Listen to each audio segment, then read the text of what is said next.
Okay, Walter Yeates here. I'm a journalist. I've been on the bylines on a number of outlets, and I'm talking with Jeff Waldorf. He's the host of TYT's Around the Nation. We're going to talk about the election, the general elections on Tuesday, which I will start off by saying I encourage everyone to vote no matter what your political persuasion is. It's the most powerful right that you have. Don't let anyone take that away from you or persuade you to not vote. So we're going to talk about some of the important elections that are in progressive circles that have been getting a lot of attention, some that haven't been getting a lot of attention, and have a back and forth and just talk about, let's see what we think is going to happen, how things are looking, and what this could mean for the country going forward. And again, I'm with Jeff Waldorf, and we're going to start off with the Texas Senate race, since that's getting a lot of attention with Ted Cruz and Beto O'Rourke, which has been. I'm actually, to be honest, looking at. Actually, I was a little shocked at how much attention it was getting.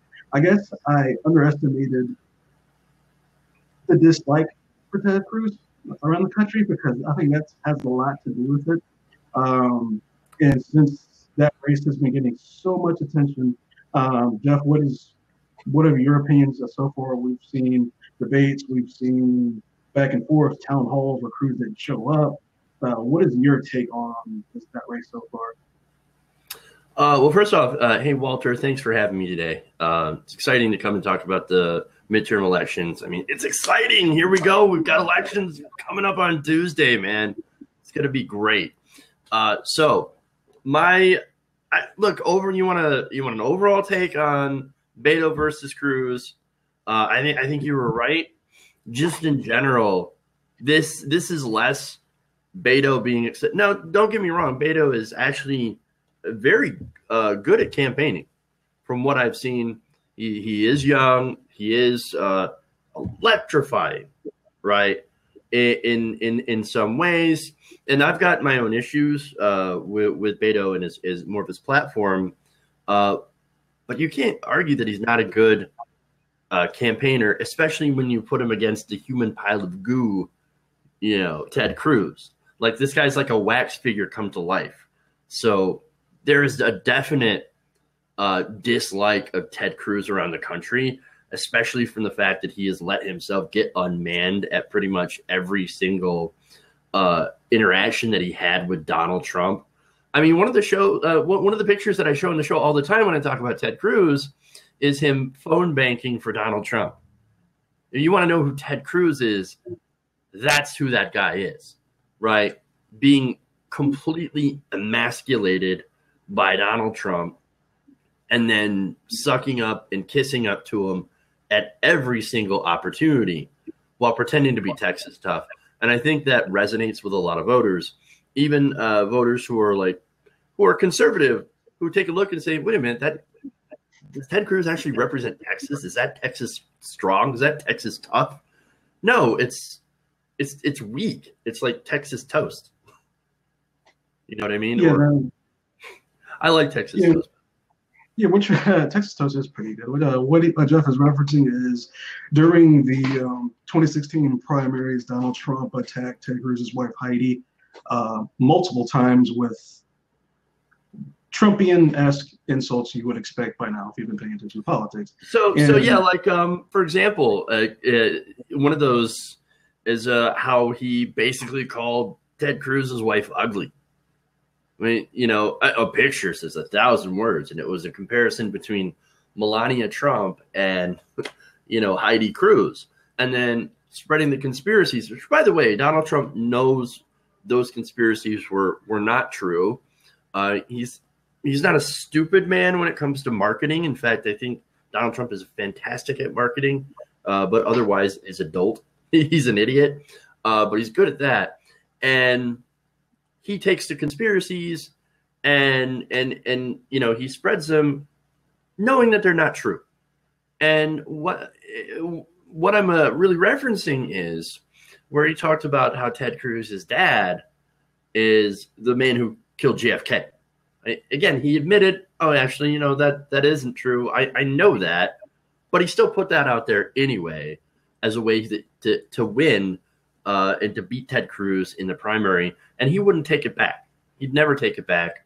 And that's one of the things also that just proves how Ted Cruz is basically nothing more than an ass kisser and is a weak, but we call this Beto versus beta, right? For a reason.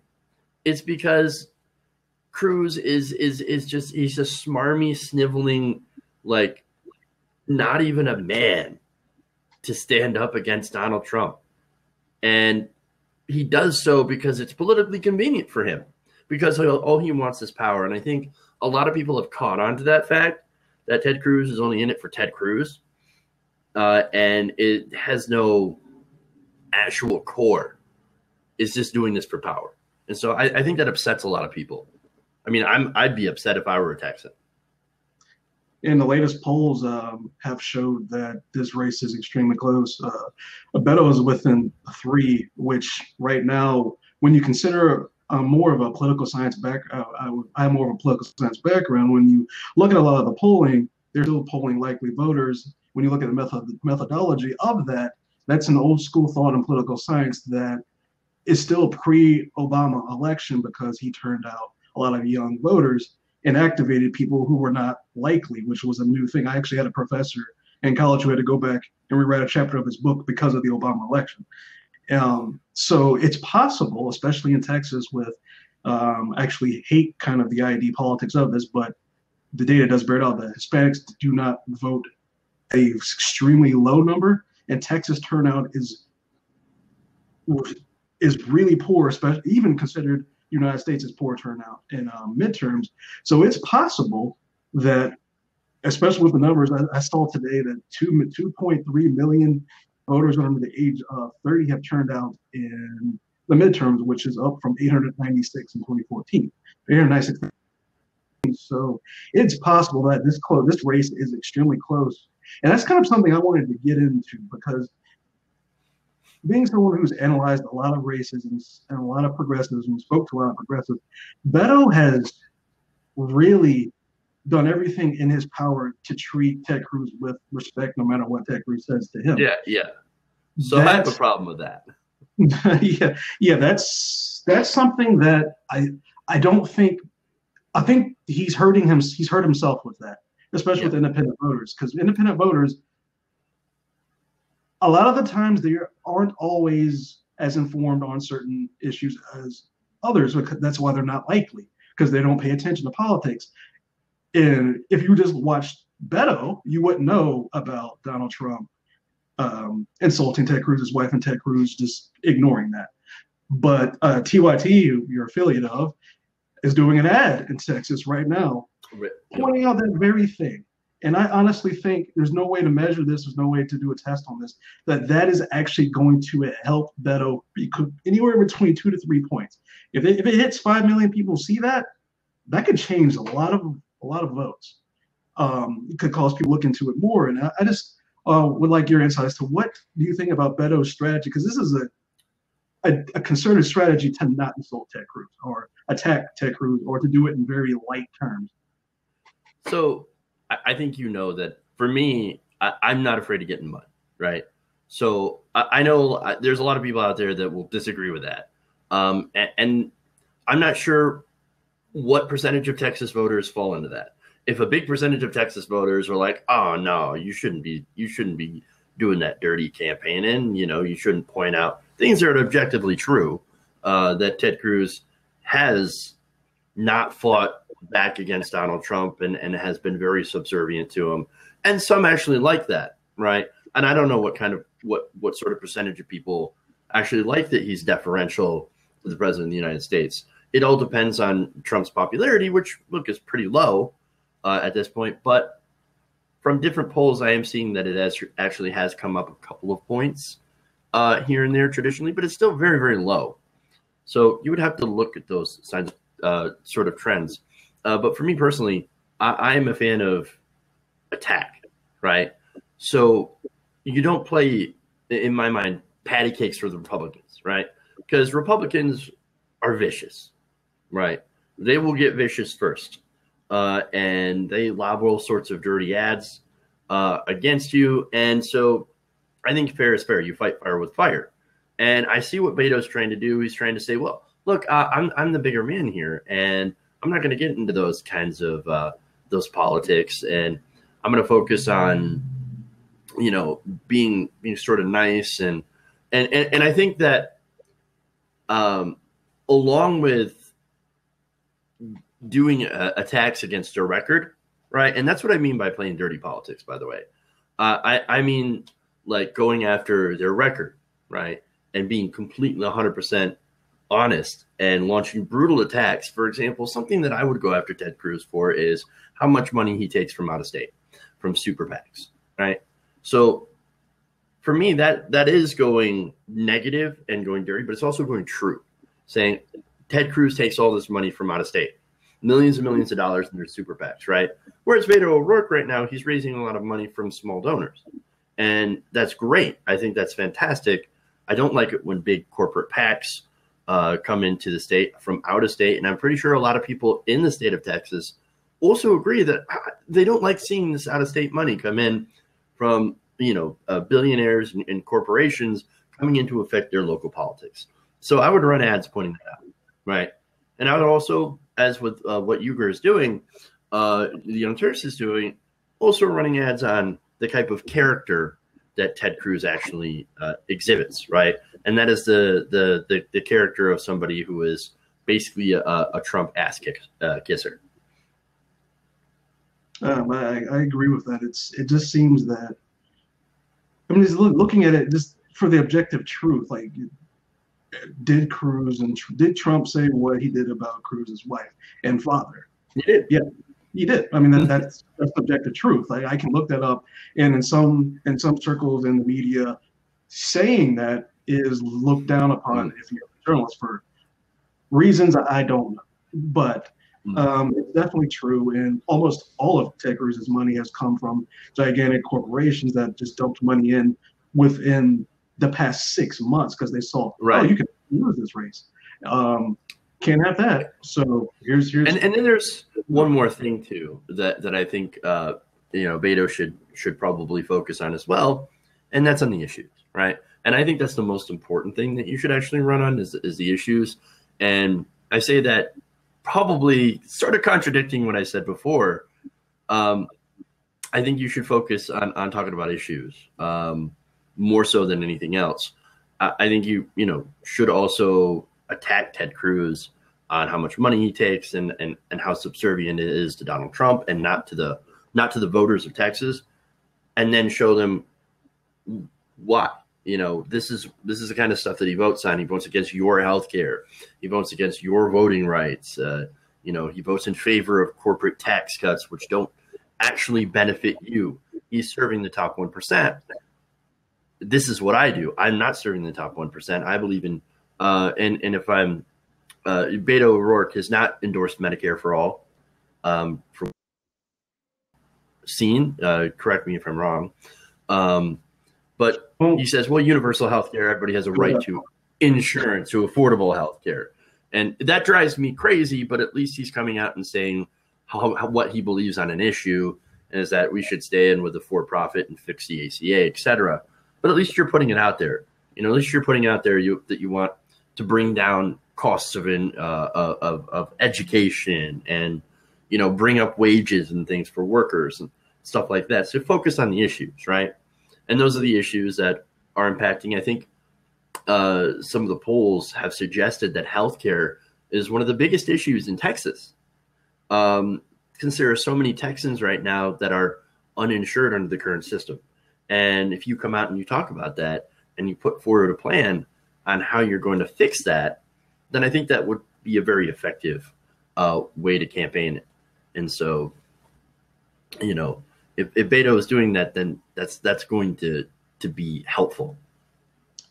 Yeah, and I think it comes down to because Beto has enough money to have internal polling. I think what he's trying to avoid is is coming and has came already. You want to socialize Texas medicine and have socialized healthcare, which is to be honest with you, progressive. progressive I would. Oh, go ahead. I was just saying that you point that. Oh, he wants to socialize healthcare.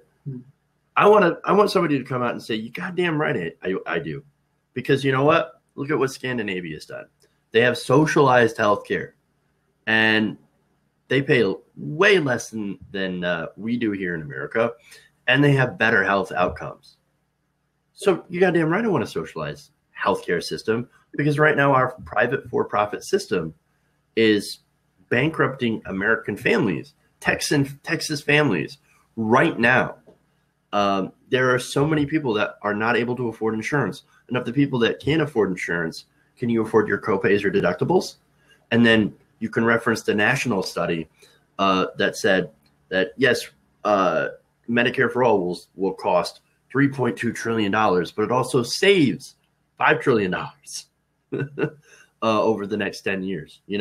I'm sorry, it's $3.2 trillion a year, and it's $32 trillion over the next 10 years. But they forget to mention, they neglect to mention on purpose that that's what our current system costs right now anyway. And so we're actually going to be saving money over the next 10 years if we socialize our healthcare system. And so, yeah, I want people to come out and say that, and then say, well, this is the truth, and you're actually going to save money into the system. So yes, let's socialize it. You goddamn right. There's a lot of different studies that, in every study, even the ones the Koch brothers financed. That's the one I referenced, by the way. It shows that Medicare, or universal health care, well, Medicare for all is what they're testing. There's actually different ways to do universal health care, but Medicare for all is definitely what they tested. And it shows it saves money up to, I've seen up to 30 all the way down to 2 trillion, but 2 trillion is still a lot of money. And that's what the Koch brothers study found. And they tried everything possible to make it seem like it would be more expensive, and they couldn't do it. Right. So, right. And I don't know why, because President Obama was called a socialist multiple times. It didn't hurt him at all. He won 2 elections fairly easily. So that fear of that, I understand, because it is mischaracterizing what your position is. Most of these candidates are running on what is an academic social democratic platform, but they still seem to be so afraid to, for one, say that, and two, of being called a socialist, which to me is like, you let them say whatever they want. You have the ability to correct them and say what your position actually is. And when you do that, actually, we're going to get into a great example a little bit later. In the next 2 people races we speak about, Andrew Gillum and Stacey Abrams. Yeah, it's called counterpunching. They counter hard when some kind of misinformation like that is spewed at them. And Beto is not good at that, or doesn't want to do that. I don't know which one it is, or does he have advisors telling him don't fight with Ted Cruz? Yeah, I don't know which one it is. There's a voice in his ear that's telling him to do certain things. Consultants. Normally. Yeah, I've spoken to some of those, but interesting people. Look, they're not all consultants are bad, right? So I know a couple of consultants that worked on a race in North Dakota, and he's very progressive, and his consulting, right, was be progressive and run a progressive platform. So I'm not saying a blanket statement on all consultants, because yeah, when he corresponded with me, he's like, "Hey man, I'm a consultant. I get you, but I'm saying when I go after consultants, it is usually the ones that are very, very highly, very well paid DC establishment consultants." And I think that was one of the major problems, to go back to 2016 with Hillary Clinton, consultants saying you need to do this, you need to run as conservative, light, and not actually talk about these economic issues and copy too much of Bernie Sanders' platform. And a lot of, unfortunately, Democrats, they listen to all those DC consultants. And so that's problematic. And they don't quite know how to campaign as a populist. And they warn you to not campaign as a populist, which is crazy to me. And that actually is a perfect transition into the Andrew Gillum and Ron DeSantis race. That's which Andrew Gillum, for all intents and purposes, his platform is a staunch progressive social democratic platform, but he's been getting some critique because he agreed to campaign with, well, he's been getting critique from actually both wings of the left. People didn't like that he campaigned with Bernie Sanders. People didn't like he campaigned with Hillary Clinton. And my honest analysis of that is look at Florida gubernatorial races in the past decade. They're within 1 to 2 points. You can't really afford to just spurn everyone. Or he early in the race, Gillum was up by like 6 to 8 points. That was unlikely to hold. These things, it's hard to tell whether him campaigning with Clinton hurt him. That's one of the most we're talking about Hillary Clinton here. That's one of her best states is Florida, actually. So it actually strategically is not the worst place to have her. It might be one of the only good places to have her outside of New York, and California. Maybe. So that wasn't a horrible decision, and his platform didn't change. So, and a lot of on Ron DeSantis in this campaign, from the robocalls to the very first day of the general election, him saying monkeying it up on a CNN interview, Yep. which I wrote about that. I looked at that's like, and strategically in Florida, with how many people have migrated there from Puerto Rico, how that's going to activate progressives, how that's going to activate even evangelical African American voters. They're like, "What'd you say? We might not like all that progressive stuff, but what'd you just say?" And I thought, as soon as Gillum did that, or DeSantis did that, I was like, "This race is done." It's gotten closer. He changed his campaign manager, and he's continued. The robocalls have continued. They had a very entertaining exchange at a debate recently. It shows the difference between Beto's strategy and Gillum's strategy. Is like, nah, Gillum's like, nah, I'm gonna counterattack. If you come at me with something, I'm not gonna be afraid to attack you. Which progressives need that. A lot of progressives don't. They don't, and I don't know why. I'm not sure if it's in the nature of people who are progressive to not want confrontation like that. I don't know, but a lot of these candidates don't counter. And what is your take on that and this race and what's going on in Florida? So I think overall the Florida race is more of a referendum on Donald Trump. I think that race is so much about Donald Trump because of Ron DeSantis and how much he is like Donald Trump. That ad I think that's why it was wow. That was propaganda straight from Nazi Germany type stuff. That was like, I saw the ad and was like, this is a problem. Like, you can't run ads like that. But he did. And he thought it was a good idea. Yeah. So and that's the issue with DeSantis, right? He says, look, I am the pro-Trump guy. I am so Trumpy. Look at Trump. He's going to come to, he's going to come to my state and we're going to campaign together and all that. And, I don't know how good of a strategy that is. Right. I don't know how good of a strategy that is. And I think that's, I think what you've been pointing out is that I think he's been hurt by this strategy. And not only that, but by Gillum hitting back. And Gillum, he is running an unapologetically progressive platform. And I think that's exactly where you need to go. And there is some possibility, though, that with some segment of the voters that might actually hurt him. And I'm really talking about like Cuban expats who hear like, oh my God, you're in favor of Medicare for all, socialized medicine. We escaped Cuba to get away from that. But there are distinctions that you could go out there and make and say, actually, it's not as bad as you think it is. This is Medicare. This is Medicare for all. It's a fantastic system. It's cheaper. It's nothing like the totalitarian communism, you know what I mean, that you guys escaped from.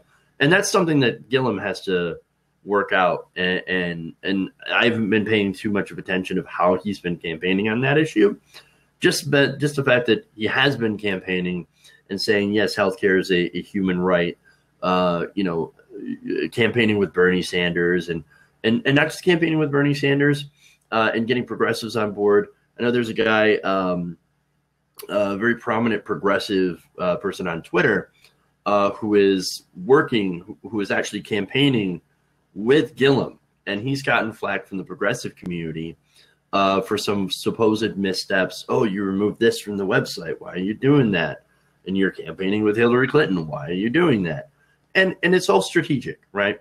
Because I think he's trying to excite both people that were Hillary Clinton voters, because she was more popular in Florida than Bernie Sanders, but also getting the progressive vote out as well in that state by getting with Bernie Sanders. And by the way, Bernie Sanders, he has been campaigning and stumping for people who were not his first choice. Now, Michigan here is a great example. We have Gretchen Whitmer, who is the more establishment candidate. Bernie Sanders was out here a couple of weeks ago stumping for it.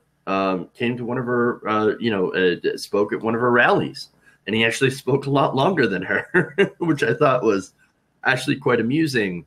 Her opponent in that primary, Abdul Al-Sayed, he was unapologetically progressive, and that's who Bernie Sanders originally backed. But Bernie Sanders understands that there is more at stake here. And so he's like, look, my guy didn't win, but you know what? This is such an important primary, and we have more in common than we don't, than we don't have in common. So I am going to go and campaign on behalf of these people. And look, Hillary Clinton, again, there's an argument to be made that maybe, her campaigning on behalf of Gillum will hurt him, or maybe it will help him. It just all depends on how it shakes out and who is excited to vote in Florida. But they made that political calculation, and the best we can do is just hope that it was the right one. And I actually want to get your, because there's some comments are coming in. Mr. Wonderful says, I think people are sick on name calling and negative campaigns, and that's all you get for decades. So my background is a little bit more into my education. My background is in political science. That is both true and both false. Yes, people are very tired of negative campaigning. That's been something that's come up in studies all the time. But where it's false is it's effective. That's the problem. It's extremely effective in negative campaigning, and name calling. Unfortunately, it works.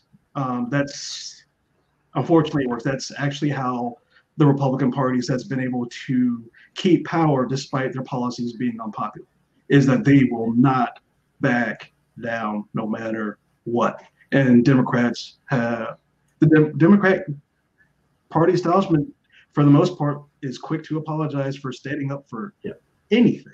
And that's just how it's been for the past,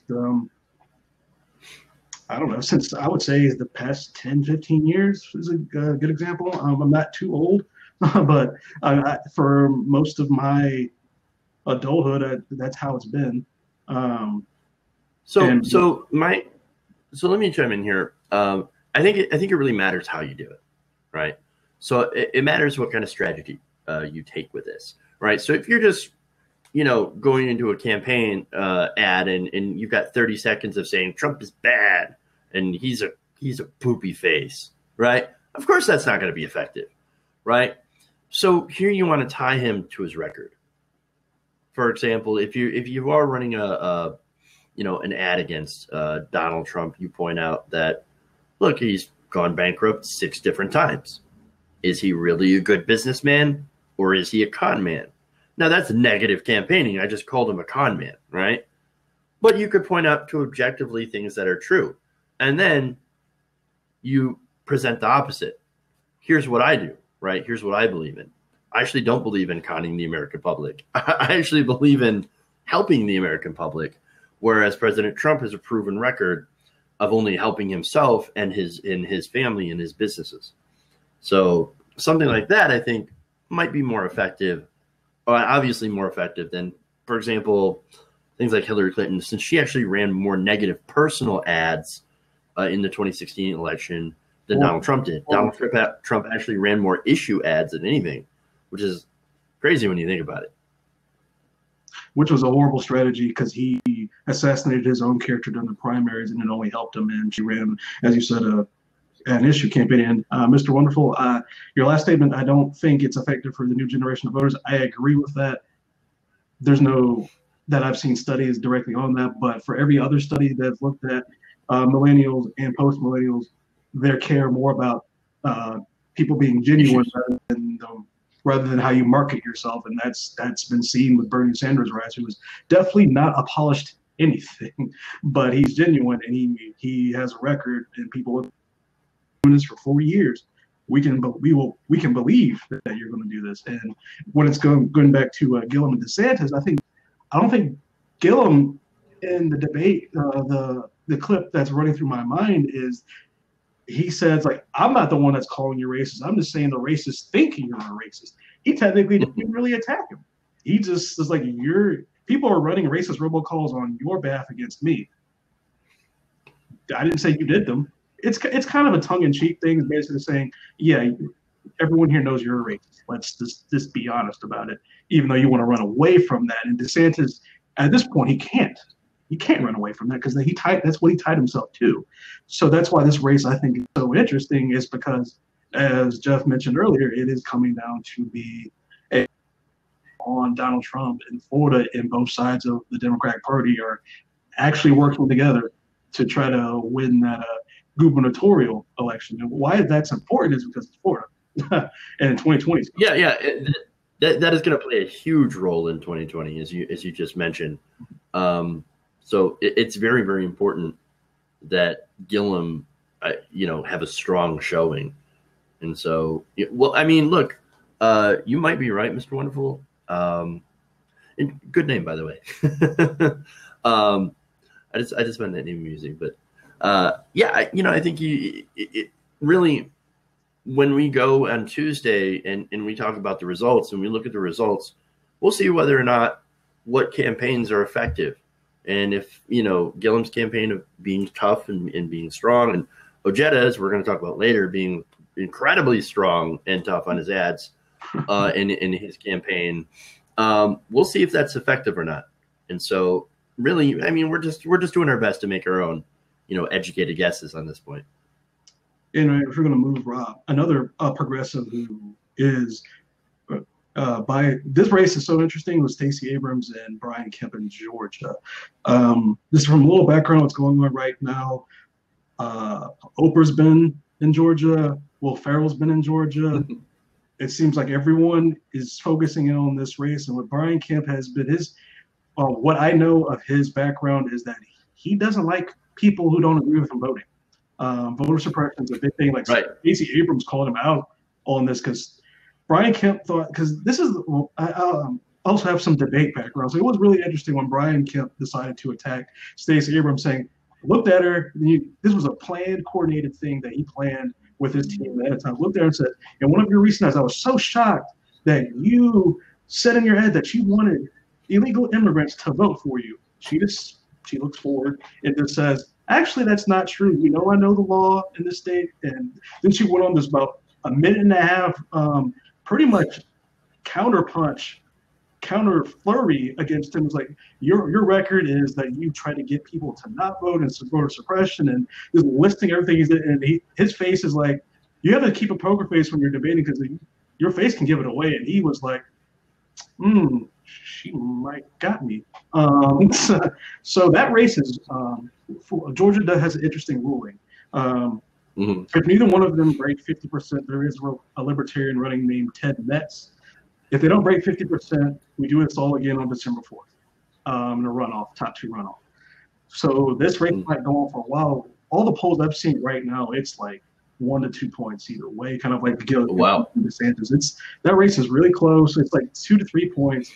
So, of course, the ID plus minus and Stacey Abrams could be the first black governor in the country or in the South. I think it might be the country. So there's a lot of people looking at that. There's a lot of people looking at the voter suppression in the South. So there's a lot of things going on there. Yeah, I think that's actually one of the biggest issues in this race is the voter suppression. Correct me if I'm wrong, but Georgia was one of the states that was affected by the Article 5 of the Voting Rights Act, right, being repealed. Yes. They were an Article 5 state. Yeah, they did a lot. Georgia was one of the states they tried to shut down I think it was Mississippi and Georgia, where they were trying to shut down a lot of, drawing a blank, place you go to get your license. Then they were trying to. Oh, yeah. They shut down a lot of DMVs Right. were traditionally African American neighborhoods to basically suppress the vote. And then there's the voter ID laws, which basically saying show your ID. Well, we can't, and a lot of millions of Americans don't have ID. The voter our photo ID, which is people who live in countries or rural areas don't kind of get that. But if you live in a gigantic city, why would you need that? You don't have a license. You don't drive. You take buses and Public transportation. Yeah. Like, you don't need that. So it's one of those things that people don't understand unless, well, if they have empathy, they might understand. But a lot of people don't understand because, like, why would you not have photo ID? Blah blah blah blah blah, stuff like that. Which is, to me is like, I don't like mocking people as a journalist, but that to me is so far up. Just think for a second, and you will get why some people don't have photo ID. Yeah, I'm going to be a little bit more fairer than you, and I think a lot of people just don't realize, it's just one of those things where you kind of live in your bubble, and that's one of the things in your blind spot, and then you're actually presented with, well, here are the reasons why people don't have it, and it kind of clicks, and you're like, oh yeah, that, that makes a lot of sense. Maybe we shouldn't do these voter ID laws, which the whole purpose of is to disenfranchise African Americans. I know that there's a lot of talk about, but we need voter integrity. Look, the truth is, it is so rare to have in-person voter fraud. They can't even hardly find any cases. The commission that was set up by Chris Kobach under Donald Trump found like pretty much nothing. Right? Very, very since 1960, which is 0.00025%. Like nothing. Yeah, so that's an infinitesimally small amount of voter fraud, and there were billions of ballots cast between those years. So it's not a real issue. What's more of a real issue, and I've talked about this on my show before, is electoral fraud, which is different than voter fraud, which is, rigging primaries and elections and things like that, using underhanded tactics and what you said, voter suppression, like closing DMVs, polling places, making it very difficult for people to get vote or to get IDs and to go out and vote, provisional ballots that don't necessarily ever even count, things like that. That's actual voter suppression, and that's an actual real issue. That is electoral fraud. Cross-check. And that is something we need to do something. Yes, interstate cross-check. The exact name match in Georgia, right? That program by Brian Kemp. So, and here's another thing that's interesting about the Kemp race between Abrams.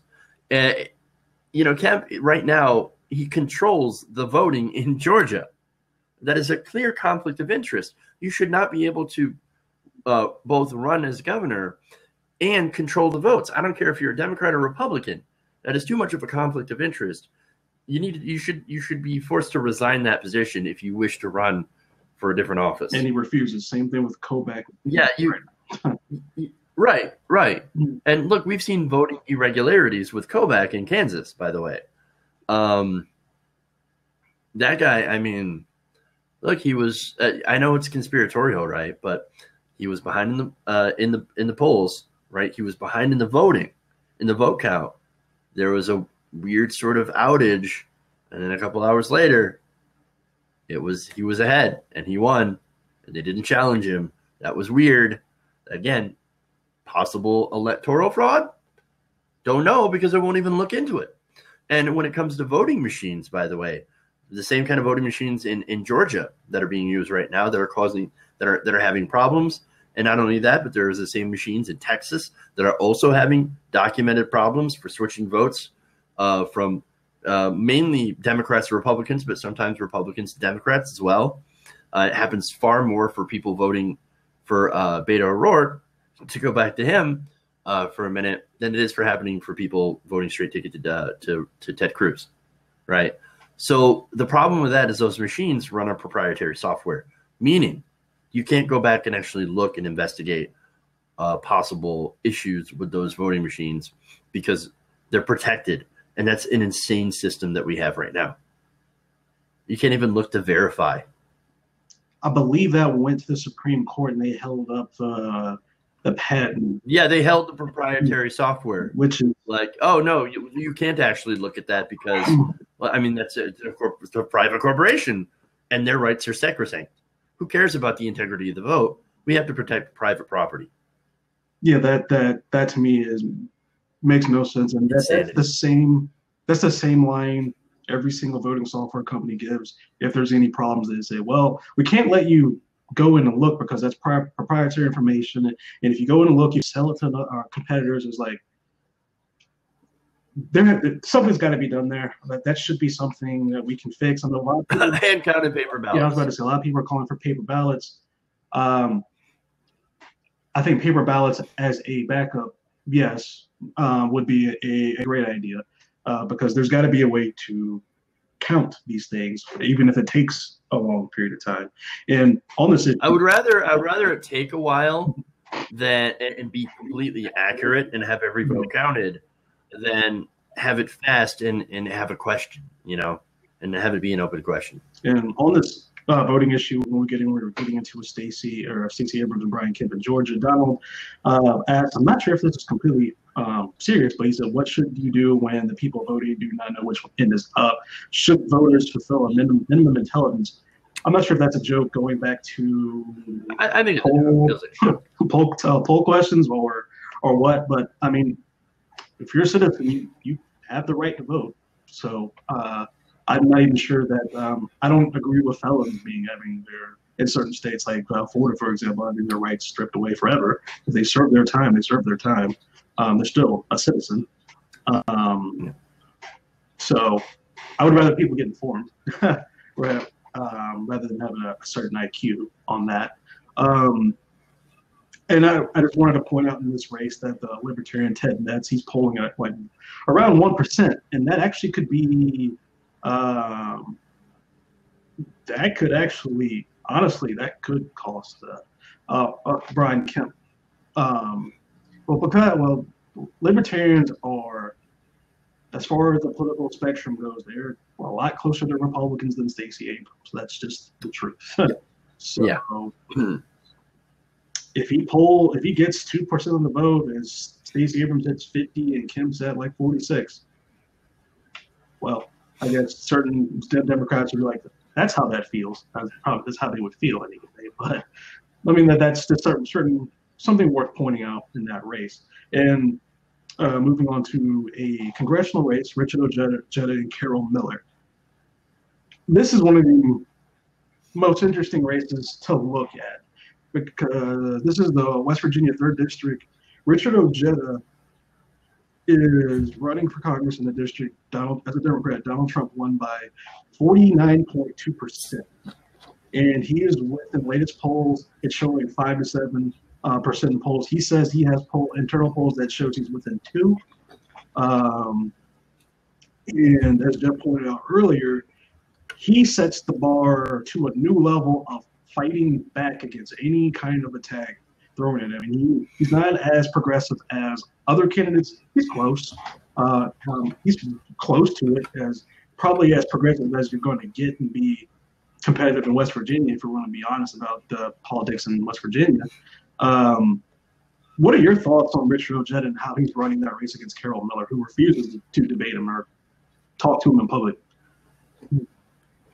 So I'm in favor of strength. So I think it's great. They hit you, you hit back. That's that's something that I don't think Republicans are used to seeing from Democrats. Is usually when Republicans attack, the Democrats apologize and they fold like a cheap suit. Okay, that is not the new generation of progressives. You run on policy and you run strong. You run as an unapologetic progressive, and you stick to the issues. You talk about the issues, and you hit them back when they hit you. And I think that's a smart strategy. I think that's probably going to be an effective strategy. And I think that Ojeda is, again, yes, you point out that he's not necessarily as progressives want, but for West Virginia, not bad, especially considering where, what you have right now for representation. You have, Joe Manchin, who is one of the most conservative Democrats, the most, I think, conservative Democrat in the Senate. Him or Heitkamp are fighting for that. Just to pick one. Yeah. Well, Heitkamp might not be there much longer. So, whereas I think, Manchin might be fairly comfortable at this point. No, he's going to win. Plus, sadly. Yeah. So, apparently there's a market for him, and nowhere else in the country. So West Virginia politics are kind of strange. But that just goes back to Ojeda being, not quite as progressive, but actually really progressive for West Virginia. And if the polls are correct, his internal polling being within 2, margin of error pretty much. Well, that's an interesting race. And could mean, here comes Ojeda, right? I don't know. It's going to be very interesting to watch.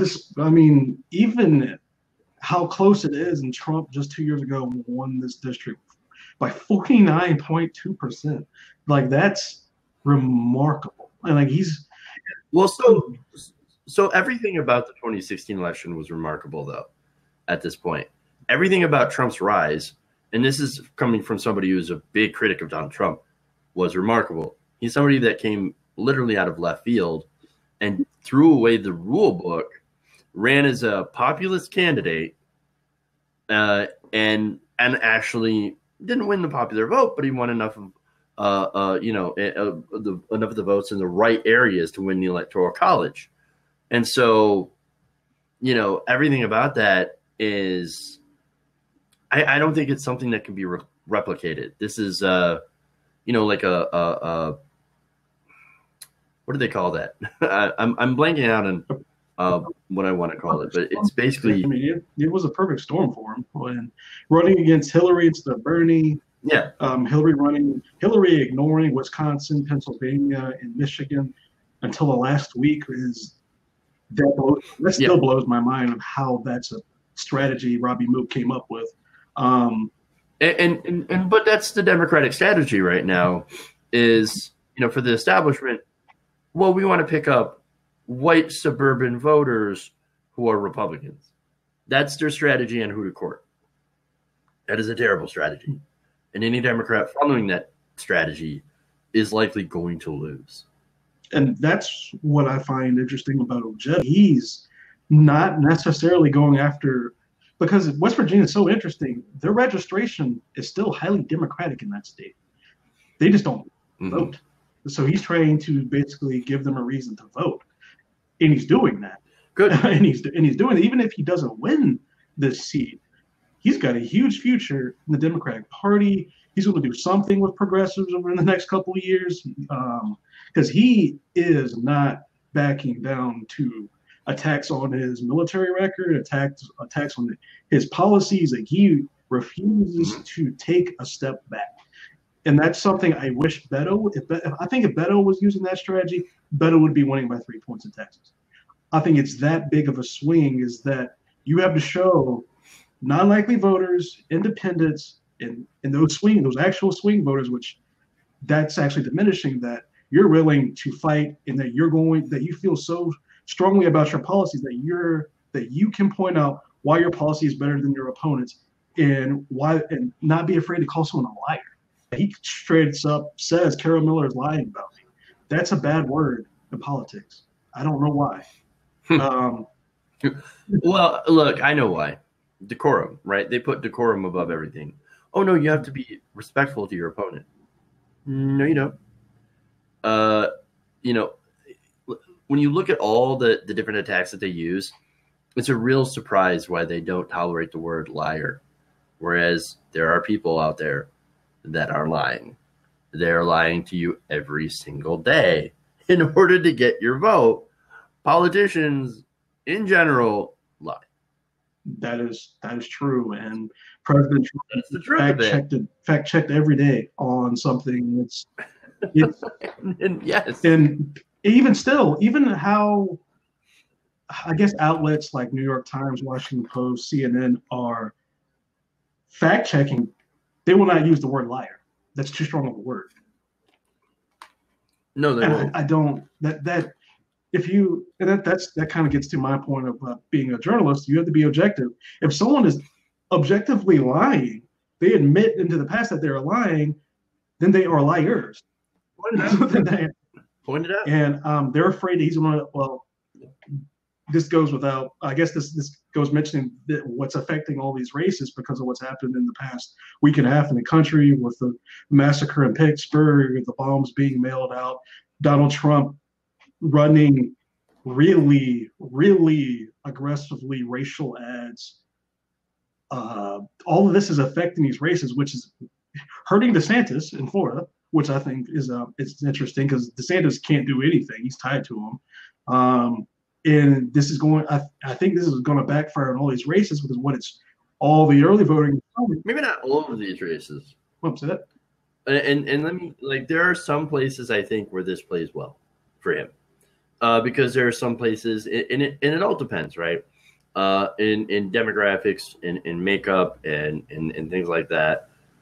There are some places, and this is a calculation, I think, where he's appealing to his voters again. He wants to turn out his core, wants to turn out the base into this election. So he has made this midterm about himself, like he does pretty much everything else. But he has made this election a referendum on Trump. And he's hoping that that's going to be enough to bring out people to vote for these Republicans. And I think, again, it will be effective, I think, maybe in some of these races. But in some of the races, like you mentioned with Gillum and DeSantis, it's going to be not effective. So we'll have to see how that shakes out. Yeah, no, I think that's something that's going to play into one of our other races that we're going to bring into Randy Bryce and Brian Steele. That's Wisconsin first, which is Paul Ryan's seat. Paul Ryan is not seeking re-election because Randy Bryce was polling so strongly against him. Paul Ryan gave a slew of different reasons why he wasn't running. I want to spend more time with my kids who are going to college. Like he gave a long list that was like, nah, man, I can see the poll. Randy Bryce is like beating you. So he stepped aside. Brian Steele comes in, and the race is really close. The last two change research polls that Randy Bryce's campaign paid for are showing, well, the last one is showing him up by 1 point. It's a tight race. Randy Bryce, and I guess this is something that goes into all these candidates just to be objective and honest. There's a wing of the progressive movement. I sometimes hesitate to even call them that, but that's another broadcast. That they're upset with people like Gillum and Bryce for, to be fair to them and how they are, to their rationale, they're saying they're changing their platforms, which I don't think is true, to appeal to establishment and Republican voters. That's to be fair from what I can get from this, that they're not being progressive enough. I strongly disagree with that because you can check the platforms, but that Randy Bryce has received some of that. His platform, all I can see, is stays basically the same. He's running as Brian Steele, who's basically like Paul Ryan, and that race is, if you're a progressive, that race, I mean, there shouldn't be any hesitation of who you'd want to see win. Yeah, so there are people that are afraid of getting the bait and switch, right?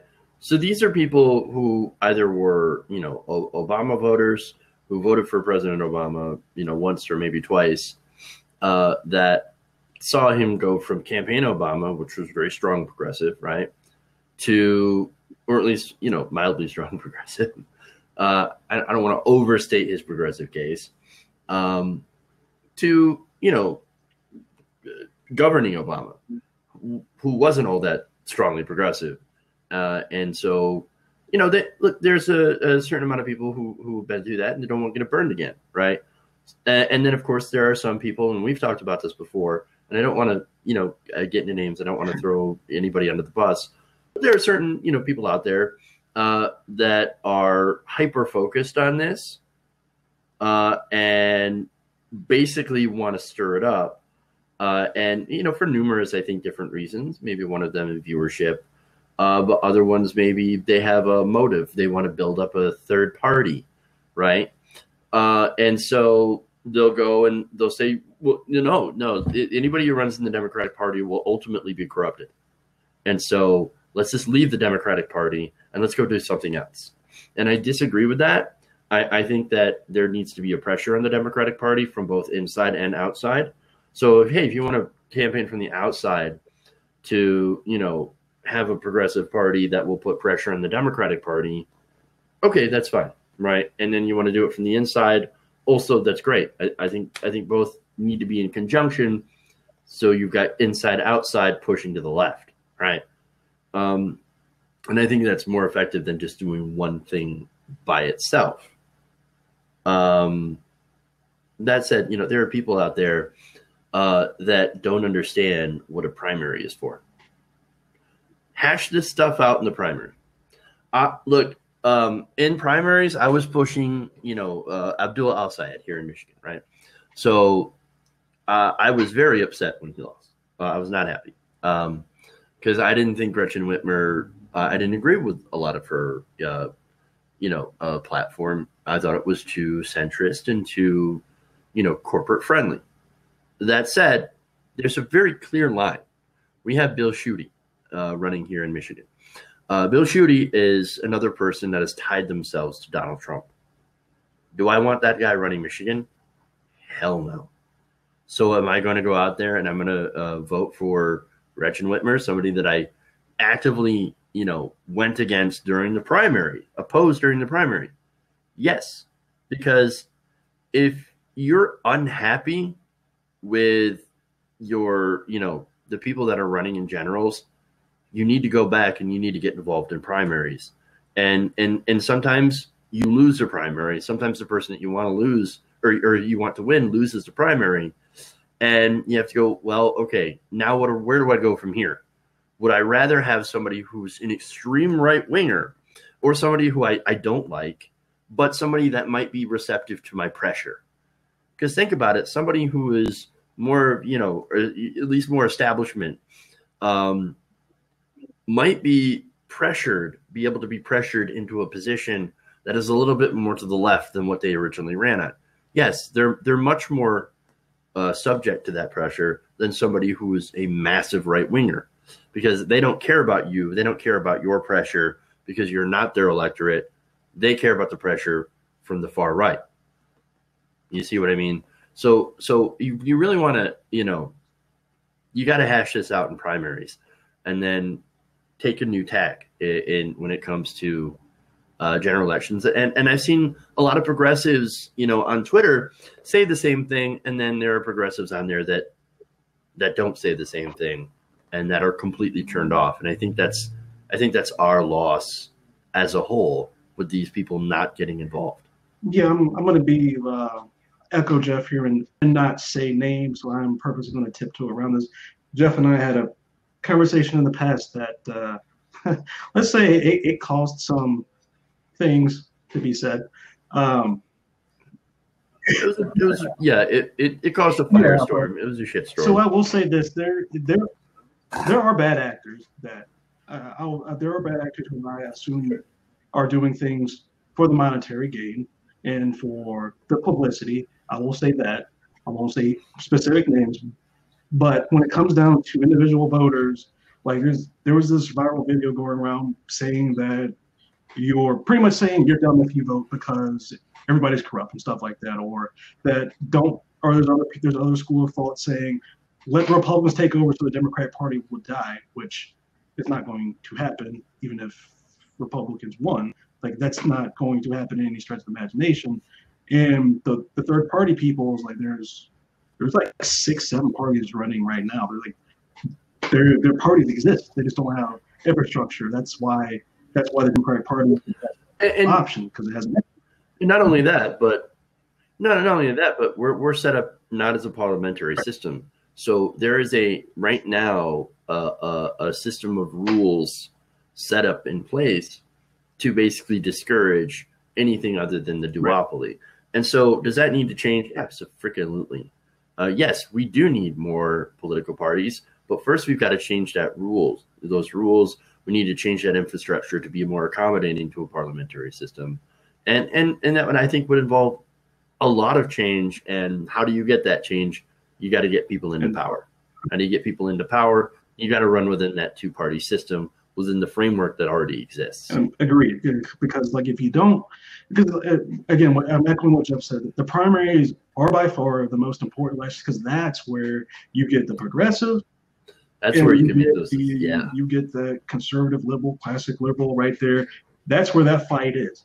Because either way, people hate this. I realize people hate this, but the subjective truth, because if the progressive, that social democrat over here, doesn't win, this social liberal to conservative liberal is still a lot better on social issues and economic issues than progressives will feel that what the Republican Party is currently running. Because right now, almost every candidate winning a primary in the Republican Party is a paleo conservative, the most right wing of the conservative movement, and then that's what it is. I won't say they're all running on neo-fascism, but a lot of them flirt with it far too much. That's what the paleo conservatives are, highly national. Like Donald Trump just, I believe, last week said, "I'm a nationalist." Yep. That's a bad word for political scientists. So yep. when people say the lesser of two evils, I think that's a bad framing because you're basically, again, you're equating what you feel is a corrupt, basically classic liberal to conservative liberal, which, yeah, there are economic problems there, with a paleo conservative who is echoing everything Trump says. That's not an equation. It's kind of like the violence on both sides things. It's not. It's like a false equivalence, basically. And when you're going with a false equivalence argument in order to discourage people from voting, well, look, it sounds like it's a classic trope, but it's true. You are helping the other side. You are helping the people that you really don't want to win in a hope that the system is going to self-destruct. But the system won't self-destruct. It'll just get more fascist and it'll get worse. So look, settle those fights in the primaries and fight like hell. And I realize that there are dirty tricks that get employed within primaries. We've seen that. And I understand that. You know how to foil those dirty tricks? Overwhelming force. Show up at the polls. That actually in gigantic that ties numbers. Into the next race, which is actually, you have a social democrat, Sarah Smith, running against a conservative liberal and Adam Smith in Washington 9th. And about those dirty tricks, that's what Amir Kampanajara of Steele dealt with in the primary in California. I believe his district is the 50th, and is still dealing with that with Duncan Hunter and Duncan Hunter's dad, who came back to attack him, which is interesting. But yeah, the Smith versus Smith race in the Washington 9th. Washington and California, I believe, are the only two states that have pretty much a top two primary, where the top two vote getters move on to the general. I believe those are the only two states that do it. And Sarah Smith, I actually projected that she was going to move on the whole entire time, but that shocked a lot of people when she moved on to the general against Adam Smith. who is pretty much weapons contractor money out of the wazoo. Like he is a conservative liberal. Sarah Smith is a social democrat, and that race is not getting any attention. But that's kind of what we're talking about here right now. You have a chance to decide, because of the system, do you want to go out and vote for Sarah Smith, who you probably agree with on just about everything, or do you want to be upset that she ran as a Democrat? Like that's kind of what this race is coming down to. Like Bernie Sanders won this district, and there's no comparison of which of the two is closer to Bernie. Like, I mean, that's kind of what is happening here in that district. There's not even really any polling coming out, so it's hard to even comment on, is her campaign working or not, or is Adam Smith holding on? So that is an interesting dynamic that Washington and California sometimes allow. So, so I'm not as familiar with that race as I believe you are. So, but what you have is your this is a runoff, right? So no, it's a general election. It's a general. Sarah Smith got into the general against Adam Smith, who's been there for 20 years. I've interviewed Sarah Smith twice, and I mean, when you look at the breakdown of the district, like Bernie won it overwhelmingly. Yeah. To me, I wouldn't be shocked if she won, because honestly, when I was breaking down races early on in the process, I circled that one because I thought, even before AOC, I thought this one is the most winnable race that would make a big national splash. I didn't project Joe Crowley would be, what's a nice word to say what Joe Crowley did? Like, I didn't know he was going to be that incompetent to not show up, to have a stand-in at a debate. Like, I've never seen that. For your opponent to send a stand-in. Like, right. I'm not even going to bother. I'm just going to send stand-in to go debate you. And I'm like, he's never responded to any questions on why he did that or why he didn't ask for help. He would have got it from the DCCC. He pulled the Hillary Clinton in the 2016 general election with how he read all of that wrong. But yeah, that's just that's just to break how that race is breaking down. And when we look at, because Tuesday's going to be a gigantic day, Monday's going to be a gigantic day, but yeah, do you have any projections that you would like to make for how do you think the House is going to break down? Do you think the Democrats will take control? Do you think they can take the Senate? What do you think is going to happen on Wednesday morning? So I'm going to try to stay away from actually predictions because I'm not quite the best at predictions. All I can say is that if you actually want the Democrats and progressive Democrats to take the House, which I've been hearing is a good possibility, and that the Republicans will likely retain the Senate by a very slim margin. That's, like I said, that's what I've been hearing from other people. So, we'll see if that turns out to be true as well. If you actually want that to happen, get out there and vote. I think that's the most important thing. Don't rely on pundits and news figures to say, "Oh, don't worry, this is what's going to happen," because it's not going to happen unless you actually get out there. And so I think that's what they're missing. One of the things that frustrated me the most, by the way, about that was Pelosi. I think she was on Colbert, and she said, "Oh no, yeah, we're definitely going to take the House." Basically, sending a message of, "No, don't worry about it, guys. We got it. We got this." It's the same kind of thing that I think worked against Hillary Clinton in the general election in 2016. Oh no, well, we could never lose to Donald Trump. We could never lose to these Republicans. Basically sending a message to voters that, don't worry, guys, we don't really need you. So go ahead and stay home. I actually didn't know Pelosi had said that. So that suppresses your own vote when you say we're definitely going to win on the last. Yeah. You can't say that. Like, I would always, if I'm up 15 points, I would tell everyone I'm down 2. I need everyone to go out and vote. Like that, I would. That would Bernie be my Sanders. campaign. We're down 15. Go vote. Bernie Sanders, when he was in Michigan, and he's been saying this a lot, He's like, I don't think there will be a blue wave. So it's very important that you have to go out and vote. And he said specifically, he's like, hey, look, you guys, it's so important that you get out there and vote because there is a very good chance Republicans will win.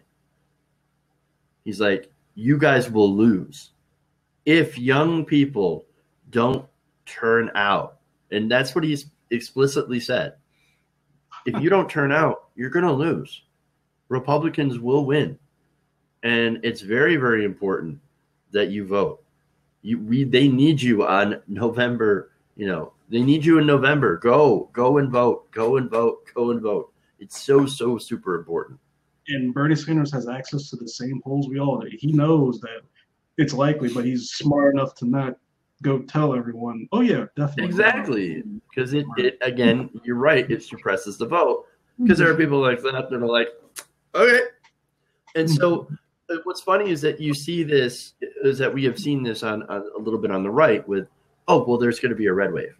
Well, Donald Trump's now out there saying, get out there and vote. It's really, really important. You don't want these Democrats in there because they're going to allow crime. And of course, and it's just the insane ads that we've seen from President Trump. The one that was, I think, dubbed one of the most racist ads ever since Willie Horton. That was bad. That was really, really bad. Democrats want crime and they want to let them back in the country. That's not true. All the just horrible ads that they're running that are just filled to the brim with falsehoods. Fact checkers must be like, I'm surprised that old fact checkers haven't like gone insane right now. Having to take lithium every day to go into work.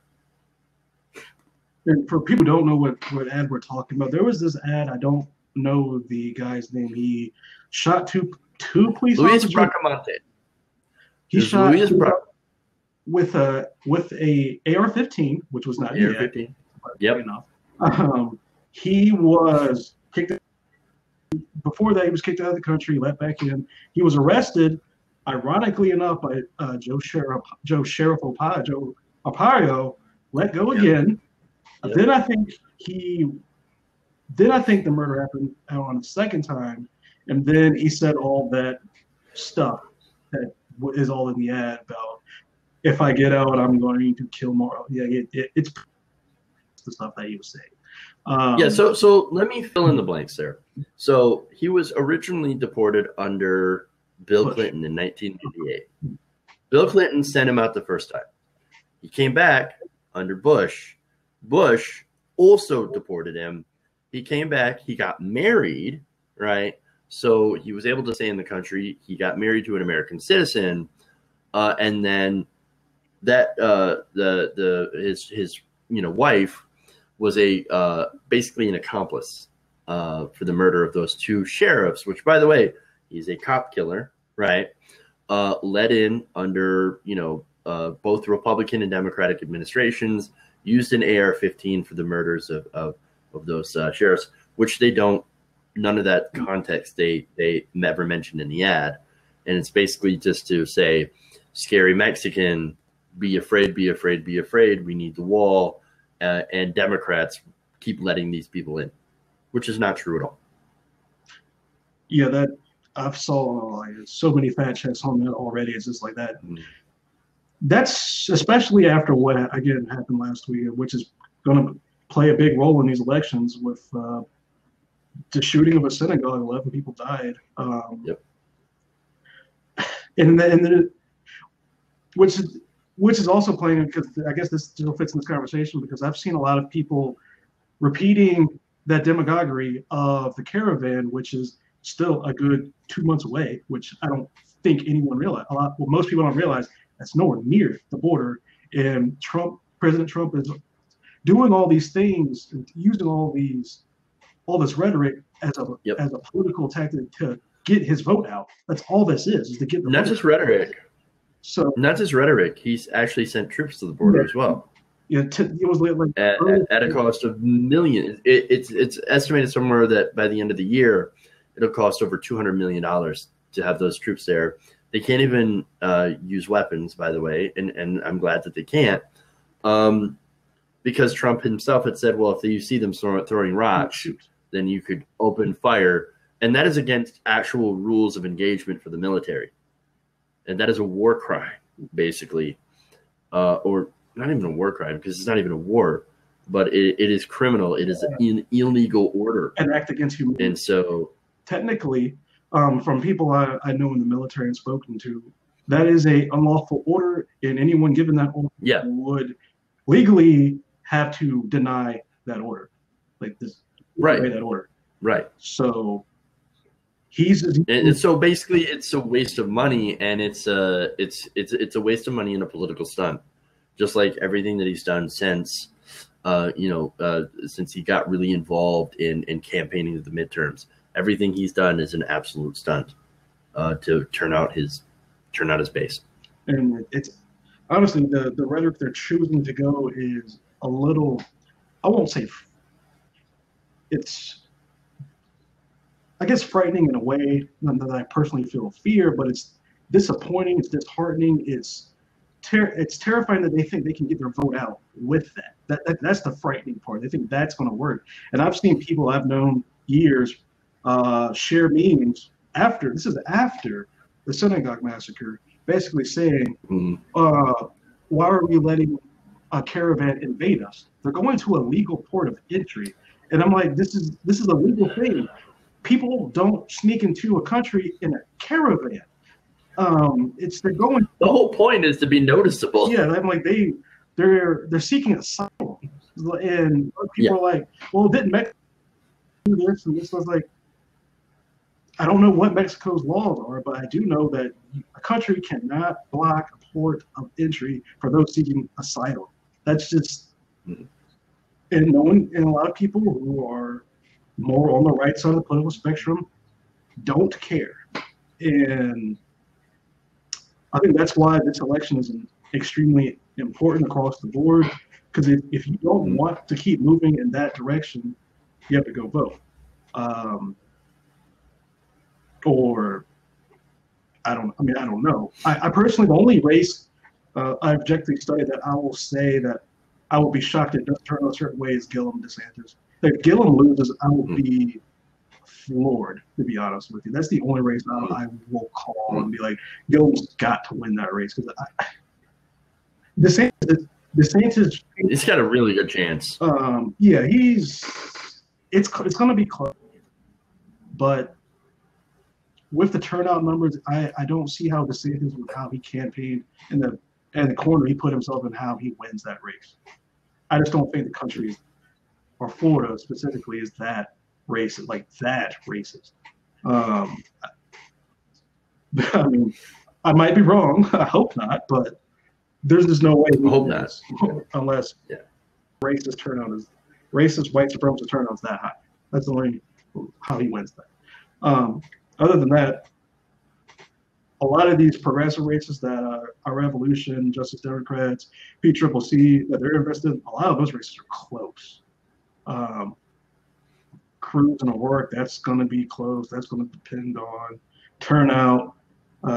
Smith and Smith is going to be turnout's important. Yeah. Abrams, Kemp, turnout. Bryce, Stale, turnout. So Ojeda. But basically, like, every election is really turnout, and so it's not so much like that specifically, because it's a no-brainer, right? Of course, turnout is the most important thing. What we should be talking about is how, right?